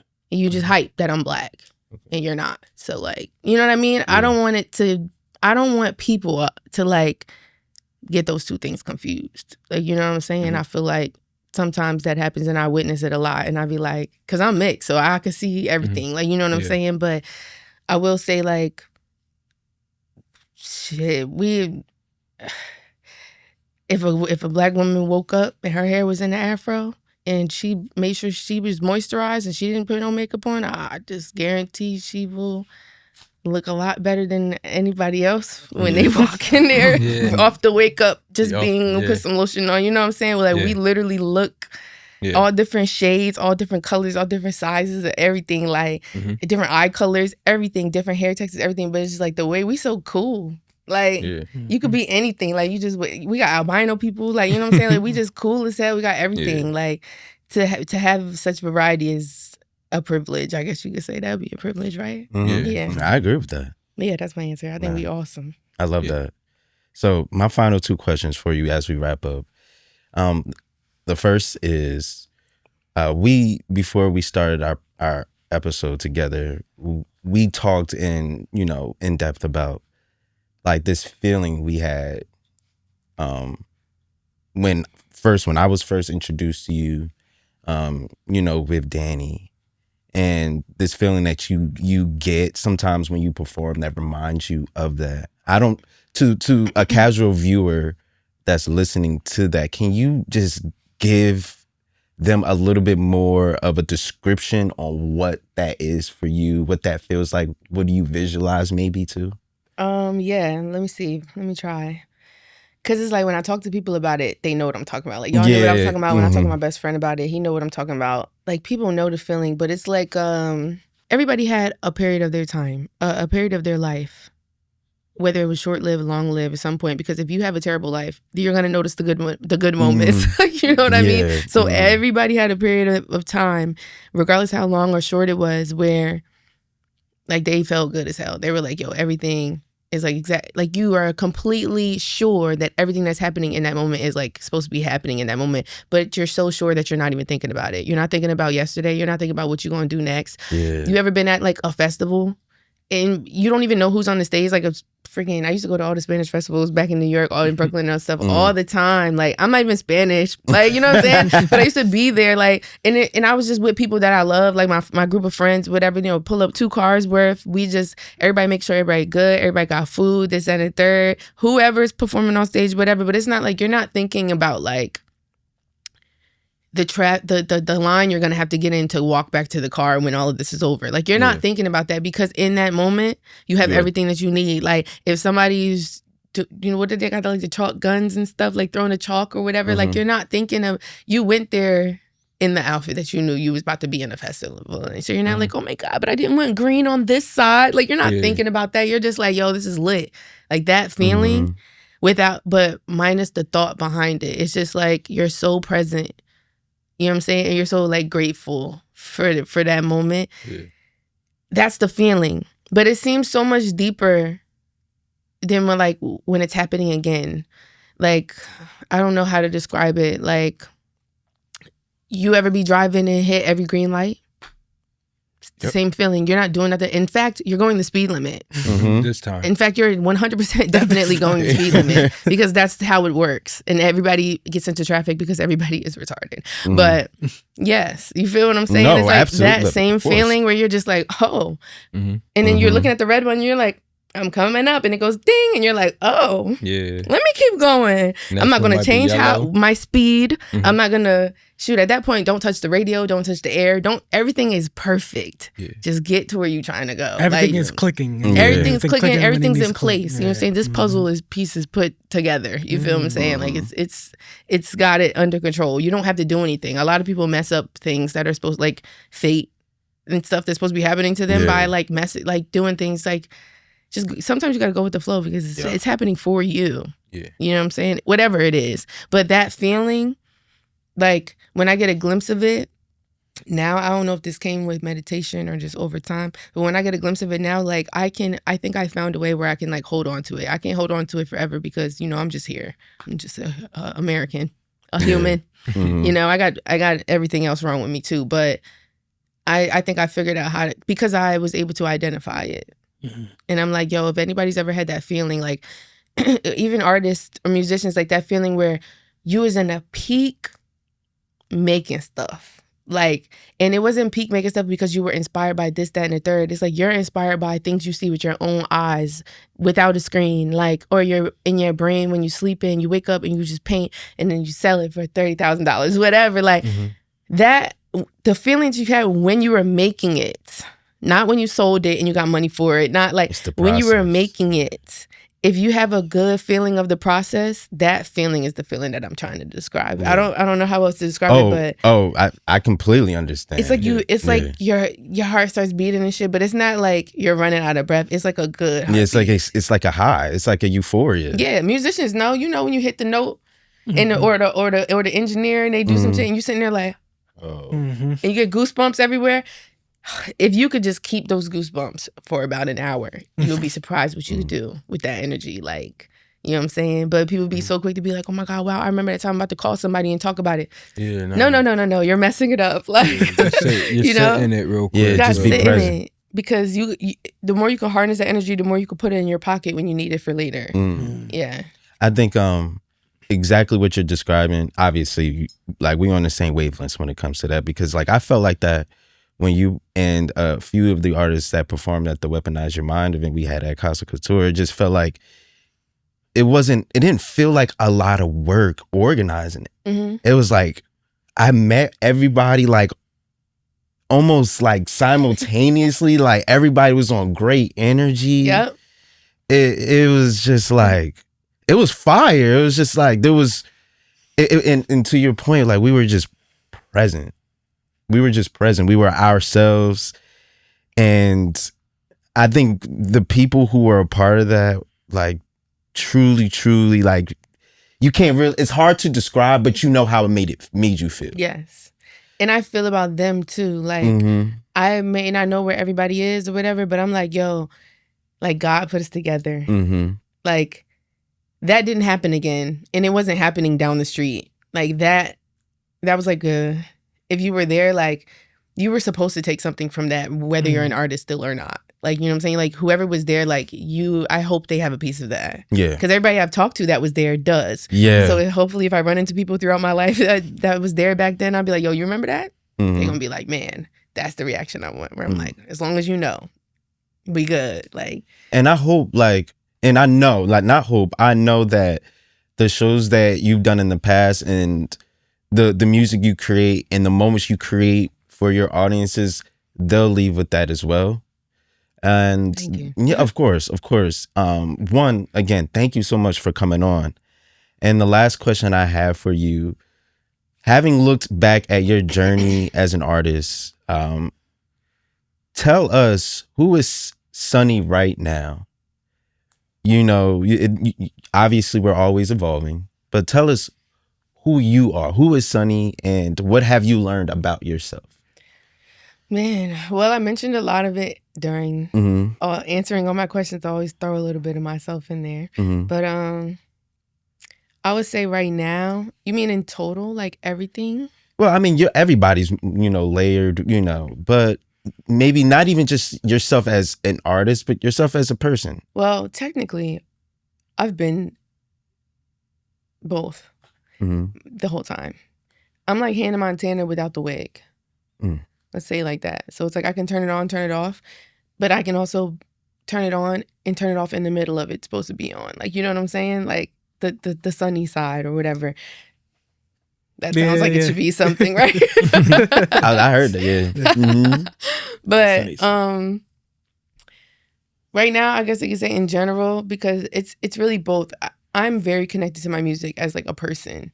Like I don't have I learned about, gimmicks. I've learned about costumes and stuff, but it didn't resonate with me, which was cool. I'm glad I learned about it because you can implement what you can work with, But I've always been connected the same.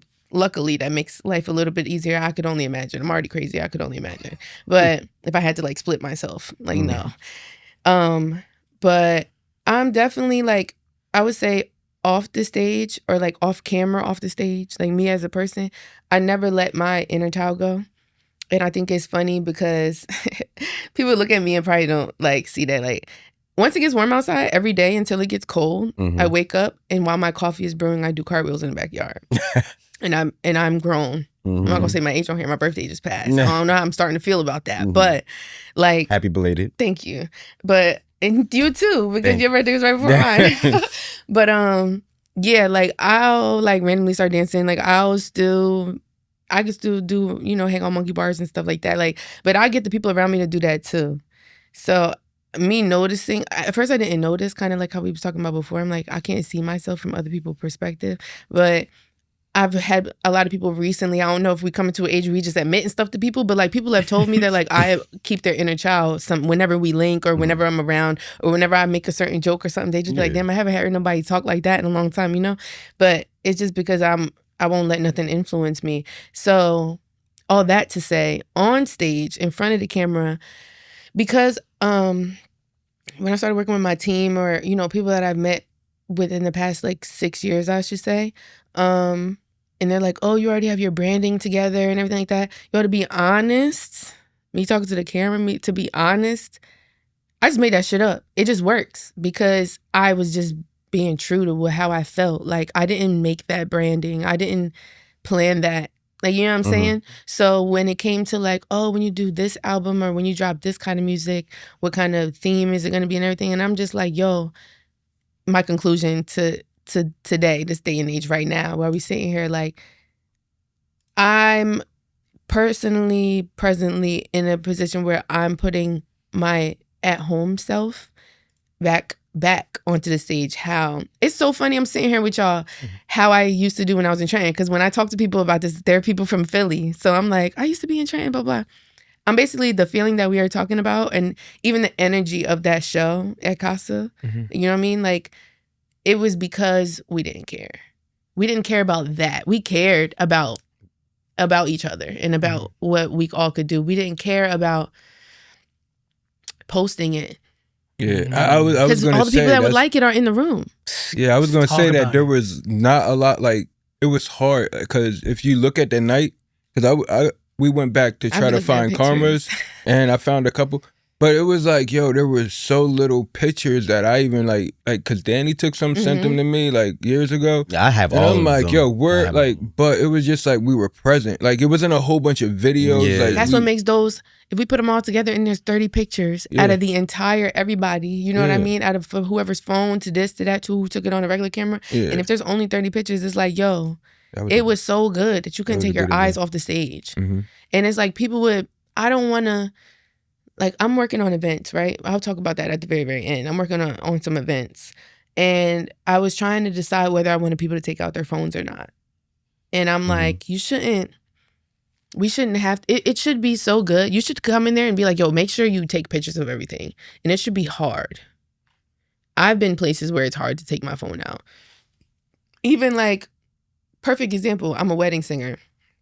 We be having to go deep in PA where all the mountains and stuff are. You don't know how, I mean, luckily, it don't be no traffic sometimes, but most of the time I can't drive 5 miles an hour and go like this out the window. Like, you know what I mean? Like, you have to just look at it and drive because there's somebody behind you and there's 3 cars behind you going down the same 1-lane ass road. Like, you know what I mean? So, but it be valleys, mountains, valleys, hills with the green grass, freaking cows and horses and shit. But it be looking so good in the sun.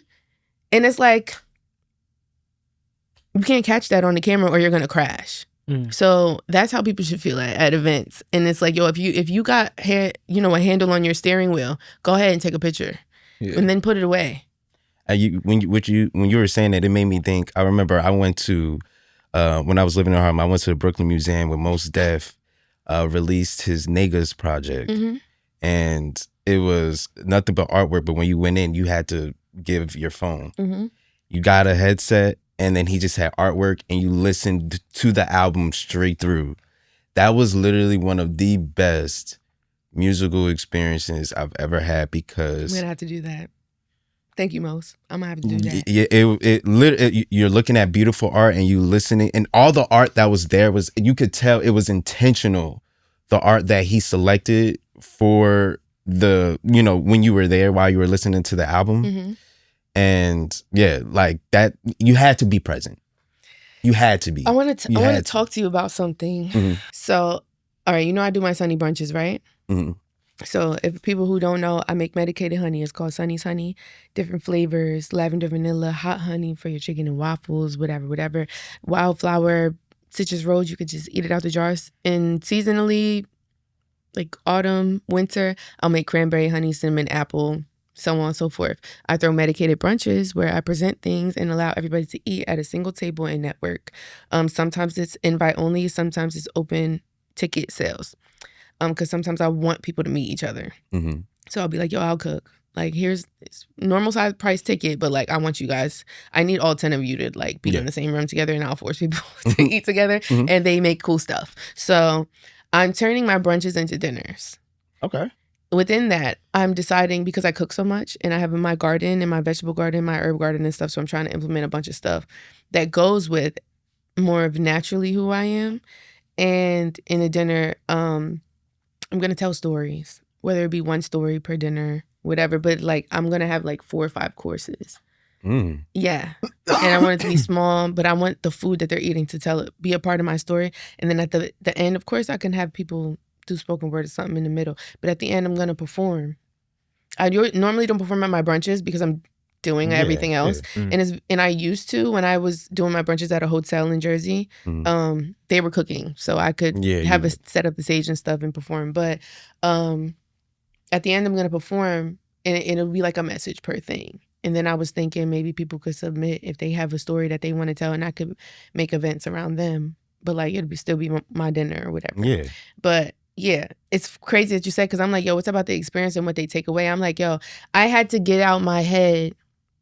Let me just say this, to be honest. Like, when I say this, I don't want people to, I always give this because people are people. You gotta tell them sometimes. I don't want people to think their natural reaction. Like, I don't want you to think that I think anything of myself, okay? I'm just being honest from perspective. But like, I I know amazing people who are way better singers than me. And I'm going to say better because they literally know how to do more things. If they can teach me and I have the ability to learn it, but at this point in time, they could do stuff that I can't. Like, you know what I mean? And it's always going to be like that, whatever, but it's like, I probably can do stuff. I know I have a very good friend of mine. Actually, let's shout her out. Her name is Safa, your boyfriend's favorite singer. She's amazing. She's a vocal coach. She's amazing. She's not my vocal coach. I wish. But, you know, she one time mentioned to me that my falsettos was very clean and clear, but she can belt. So I was like trying to tell her, like, teach me how to belt. You know what I mean? But when I was a child, my vocal cords growing and everything, well, who am I singing? Mariah Carey. And she's probably singing Whitney Houston. You know what I mean? So it's like growing up and stuff like that. And I'm just like, well, instead of people, what's my goal of going to all these open mics? Like, I had to really talk to myself and really be like, what's my goal of going to all these open mics? Because I'm not Jasmine Sullivan. I can't do all the restaurants. I can do it, but that's not what I do. I would be doing it to impress the people, and I never gave a fuck. So I can't fake it. I can't be like, all right, let me go do those restaurants. I'm be like, actually, we about to pray.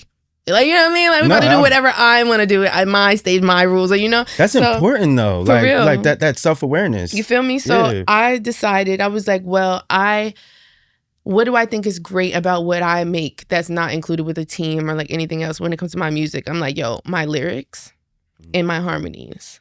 And obviously I can do vibrato and all that other stuff. That's a given. But like the way it feels, like sonically, like hertz wise, you know what I mean? Megahertz wise, whatever. Like the way it feels versus what I'm saying and how I'm saying it versus I could have been rapping. I could have sang it over R&B beat. I could have sang it like Summer Walker. I could have sang it like Erykah Badu, but I didn't. I sang it like how it came out. You know what I'm saying? Whether I'm talking and my background vocals is singing, vice versa, whatever. So all that to say, I'm like, yo, I went to school for fashion for 6 years. I was backstage for those fashion shows. I was never a model. I was a student in the class. So I wasn't a model. People think me, you know what I mean? I wasn't always in front of the camera. Like I actually, for the school play, we had to make a huge paper mache tree for somebody to get on a ladder and like use for the play, like for the show.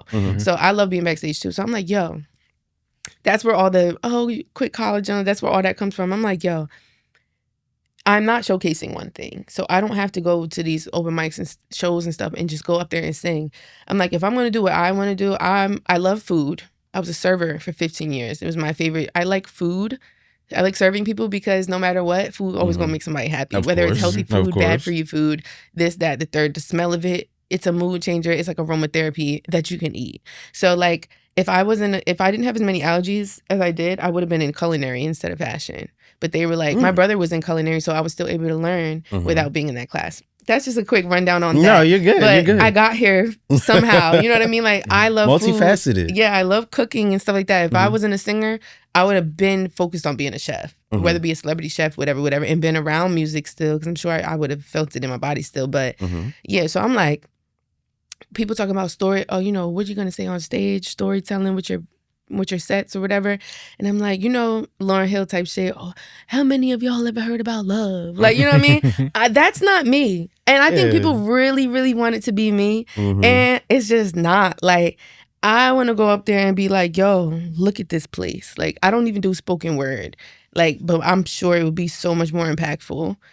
You know what I mean? If I just put my spoken word thoughts into song and been able to touch every sense, including the sixth one, at the same time. And the only way for me to be able to do that is at my own event. So I'm like, yo, I should feed people and touch all their senses and tell my story. And then instead of forcing it into every day, a reel on Instagram or a TikTok or something like that, why don't you just come to my event? Come to my event. You have creative control and you can be authentic. But I want to teach people too. And I feel like they're not going to listen no other way because I'm just another light-skinned girl on Instagram at this point. Maybe a couple of years ago, they're like, oh, you're lit. You got a lot of followers. I'm like, yo, I'm not one of a kind anymore physically. So, and I don't care about that. I don't want to be that. I would have been her if people didn't hear me sing beforehand. I would have been in the shadow with some sunglasses on. Like, so I'm like, how can I get people to listen to me? Yo, put them in the dark, feed them, get them high. Shit. Like, shit. Like, I'll fuck with it. So, you know what I'm saying? Like, I don't know what I'm going to call it yet, but I've done the Sunny brunches. I already have a name. It's called High Honey Sunny Brunch. But it's high, like H-I, but we know. You know what I'm saying? But I'm like, it can't be a brunch anymore. Words. I don't know what I don't know what to call words. it, but I'll figure that out. That's not going to be too hard, but I want to switch it to dinner because the brunch went with the branding and the honey and the sun is out and everything. Yeah. But like, I love cooking food that's like not breakfast. Mm-hmm. Like breakfast, mad easy, mad basic, regular. It's good, but it's regular. I'm like, yo, I do some crazy gourmet shit that like nobody would ever know. And a lot of people are like, why don't you make content on it? I'm like, why don't I force people to come see me in person? Because I want to connect with people. I don't really give a fuck about the like. You know what I'm saying? At the end of the day, what if the internet breaks? What if everything goes black? Then what? Do you have friends? Do you know people in real life? Yeah. You know how to talk? Do you know how to say hello? Have you talked to anybody younger that like works at places? Mm-hmm. They be so awkward and weird. Yeah. And it's not all of them. Some people are cool as fuck. Like some of them really got their head on straight. They don't know how to talk sometimes. They be looking at you like, and you like, well, never mind, motherfucker. Like, you know what I mean? Like, but yeah, like, I want to keep that because that's something that I know for a fact that was there when we met. Everybody was in person. We all had Instagram, but that was like when it first came out, like a couple years after it came out or some shit. Like I remember being in high school, having it, but like taking like classroom pictures, selfies and shit, but like we didn't really care. And then it was like, oh, that video that we recorded on our regular phone, yo, we should put that on Instagram. Like we wasn't automatically filming from Instagram. Like, oh, this is going on Instagram Live. Like, you know? Yeah. So it's like, I want to be in person like that where people like forget about their phones. I've been to events this day and age where I forget about my phone. So I know it's possible. No. And it also depends on who's coming because they're like, do you want everybody to be your fan? Nah. Because then I have to deal with, do I want everybody to be my child? Hell no. Because if I say sit down and you don't sit down, you're going to get adopted by somebody else. Like, you know what I'm saying? Go be their fan. I don't even want you over here no more. You're way too much work. Everybody that should be over here should already know what's going on because everybody that do know what's going on, all knows what's going on. You feel what I'm saying? I mean, yeah, I think you established like kind of like your brand already about like the type of events and who you are and like the audience you would attract. I think that it's fire that like you see an opportunity to bridge your talent for music and then like your passion for food and health as well, and be able to bridge that, but also curate an experience that's like, and this goes back, I think, to like the overall, what I'm getting from our conversation, especially when it comes to you, like the authenticity and the essence of who you are as a person, like genuinely. I just want to ask, you did mention that you were working on something now. What's the direction musically? For that project? So I have a 2-sided tape. It was 3 sides it was 3 sections when I first started working on it. It's 2 now. It's called Sweet. Hopefully it stays the same. But the first side is more, so I'm gonna tell you the 3 sections and I'll tell you how I separated it. So for the first section, it was like a more common perspective of love, like how, you know, R&B radio style, like situational. And then there was the B-side, which was my personal view or like my thoughts or like a little more positive, you know what I mean? Less problematic, more like a resolution or just like a, you know, nice love songs, R&B shit. And then the third side, which now has been combined into the 2 partially, was more like a worldly view. So I had songs that were like perspective based about everything. And I'm like, yo, you got you and this other person, your views of that, then you got your views coming from the inside out of you and this other person versus you, this other person against the world. And then it's like, forget all that. How do you view yourself in the world? Do you understand what's going on? Like, what do you really believe? Like, because that'll help you be with the person that you're supposed to be with, like or around the people that you're supposed to be around. So I had it separated. So it's done. I'm just trying to more figure out how to present it or how to do like the rollout for it so that it makes sense to other people easier. But yeah. Well, that sounds great. Thanks. Well, we're looking forward to you dropping another beautiful body of work. Thank you. Well, as we wrap up again, we want to thank you so much. This has been like such a chill conversation, very smooth. Like I honestly, truthfully, I do love all the things that you have at play. Your self-awareness, your genuineness, and your consistency and commitment to the craft, and also evolving. But thank you so much for making time. Yeah, for sure. Thanks for having me. Of course, of course. This is Sunnie again. You can wave to the people. Oh, do you have anything else to plug? Oh, if you want to follow me anywhere, my @name is I am Sunnie, SUNNIE. And yeah, you can hit me up if you want some honey, if you want to be a part of my dinners. And stay updated with all of my shows because I love going outside. Hey, well, we thank you again. Hey, this has been another terrific episode of the Black Privilege Podcast. We thank you all for tuning in. Peace. Appreciate it.